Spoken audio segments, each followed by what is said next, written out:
ایک مرتبہ حضرت جنید بغدادی رحمت اللہ علیہ اور ایک بزرگ جنگل میں جا رہے تھے کہ نماز کا وقت آ گیا۔ دونوں بزرگ ایک دوسرے کو نماز پڑھانے کے لیے اصرار کرتے رہے کہ آپ کا درجہ زیادہ بلند ہے، آپ امامت فرمائیں۔ ابھی دونوں بزرگ ایک دوسرے کو امامت کے لیے راضی ہی کر رہے ہوتے ہیں کہ اسی اثناء میں ایک لکڑہارا آ جاتا ہے۔ وہ اس لکڑہارے سے پوچھتے ہیں کہ کیا تم نماز پڑھا سکتے ہو؟ وہ لکڑہارا بولا، یہ کون سا مشکل کام ہے۔ لکڑہارے نے لکڑیاں اٹھا کر سائیڈ پہ رکھیں اور نماز پڑھانا شروع کر دی۔ دوران نماز کسی سجدے کو بہت زیادہ طویل کر دیا اور کسی سجدے میں جلدی سر اٹھا لیا۔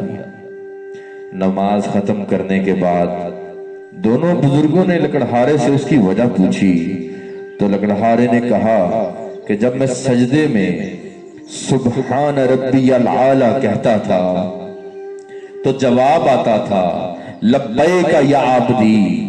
جب تک جواب نہیں آتا تھا میں سجدے سے سر نہیں اٹھاتا تھا۔ دونوں بزرگ دم بخود ہو کر اسے دیکھنے لگے۔ تب انہوں نے سوچا کہ یہ تو نماز عشق ہے، یہ نماز عشق ہے، یہ نماز عشق ہے۔ اور ناظرین، ہم ابھی تک اسی ظاہری نماز میں لگے ہیں۔ عمر گزار دی، عمر گزار دی، عمر گزار دی۔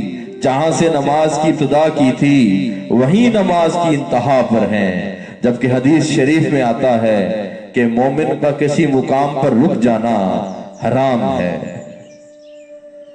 تو ناظرین، ہمیں چاہیے کہ دین اسلام کی طلب میں بڑھتے رہیں، بڑھتے رہیں حتیٰ کہ جان چلی جائے، اور اگر جان چلی گئی اسی طلب میں تو انشاءاللہ ہم سرخرو ہو جائیں گے۔